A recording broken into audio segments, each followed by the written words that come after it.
Welcome to a deep dive into Philo's saga, a Jewish philosopher who, didn't just interpret text, but stood up hmm to an emperor. It's wild to think a philosopher could challenge imperial power, and not with arms, but with, ideas and appeals. Exactly. Philo was, reinterpreting the Bible through a, Platonic lens way before the first gospel ever hit the scene. Yeah, indeed. So he was kind of bridging two worlds, Jewish tradition and Greek philosophy, right? Right. And his works, like Legatio at Gaium, show he wasn't Yeah, just writing absolutely. allegories, he was framing his entire experience as a clash between divine reason, or the logos, and sheer, unbridled imperial madness. And speaking of madness, the political climate he stepped into was a powder keg. He faced down, Caligula, who was, as history tells us, one of the most dangerous emperors during that era. Absolutely. Imagine this. Around 38 CE in Alexandria, riots erupted, synagogues were desecrated, homes torched, and Jews were abused. And it wasn't accidental. Aulus Avilius Flaccus, the Roman governor, basically enabled it. Yes, I mean, it's chilling that a governor would not only ignore these atrocities, but actively strip rights and allow sacrilege, like placing the emperor's statues in Jewish holy spaces. Right. Philo's account in Flaccum is one of the earliest records of state persecution under Roman rule. He vividly describes how Flaccus gave free rein to mobs, treating Jews as, open enemies. Absolutely. And then Philo, handpicked by the Jewish community, embarks on this dangerous embassy to Rome to plead with Caligula.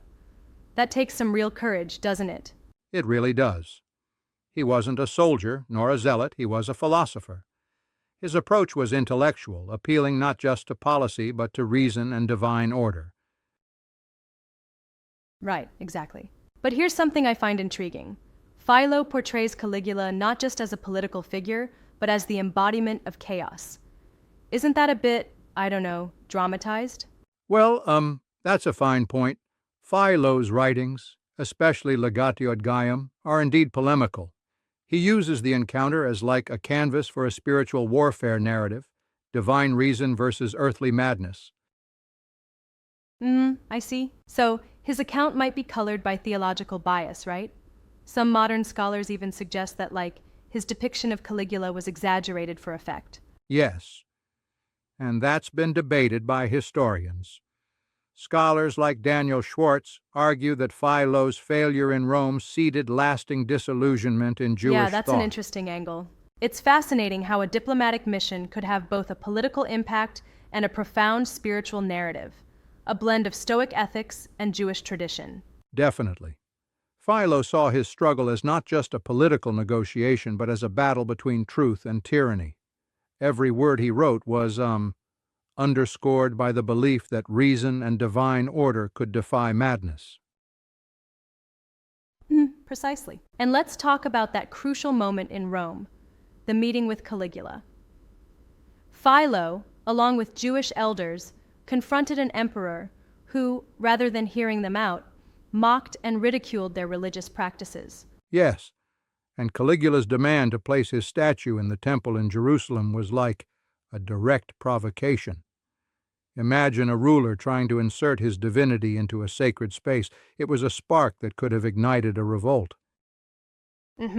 Very provocative indeed. But this act also highlights the sheer contrast between monotheistic Jewish values and the emperor's narcissistic self-deification. It's almost poetic, the way these two worlds collided. Right. And yet, while Philo's embassy to Caligula ended in defeat, it wasn't a muted silence. He returned to Alexandria with his ideas intact and continued to write, turning failure into a potent symbol against oppression. Absolutely, that's potent. It really reminds me of the idea that sometimes words are mightier than the sword.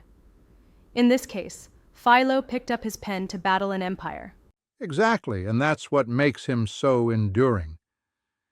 His use of language was like a weapon forged from culture and philosophy, capable of challenging even the likes of Caligula. Yeah. Do you think his approach could have worked differently if he had a more conciliatory tone? Maybe if he had engaged less in invective against Caligula's personality. That's an interesting point. In a way, Philo's blend of political appeal and spiritual retort gave his message a double edge. But true, some might say it inflamed tensions further. Yeah, I get that. I mean, one could argue that a softer approach might have eased the deep-seated hostility rather than triggering more chaos. It's a respectful debate among scholars. Exactly. Although, given the state-sponsored anti-Semitism and the existing firestorm in Alexandria, it's, hard to imagine how modest tones would have stemmed the tide of violence. Right, true enough. Fair point. And it seems Philo's writings resonate on multiple levels, both as a historical account and as a philosophical manifesto. His narrative bridges sacred scripture and classical philosophy, aligning Moses and Plato as allies against tyranny. Absolutely, his vision was that truth exists in both Jerusalem and Athens. It's like he was saying, reason can prevail even in the midst of madness. So true. And what's deeply intriguing is that, despite the defeat in Rome, his ideas continued to influence Jewish thought and even provoke later reflections on Christian origins. Yes, his story is almost prophetic. Philo stood in the emperor's palace, foreseeing a future where the sacred temple would face utter ruin, and his philosophy, in a way, predicted that upcoming turmoil. Absolutely, that foresight is remarkable. It's like his writings were a red flag planted decades before the temple burned, warning of the destructive forces of unchecked power and state-sponsored persecution. Precisely. And scholars like E.R. Goodenough have called his embassy one of the most crucial Jewish political missions of the early empire.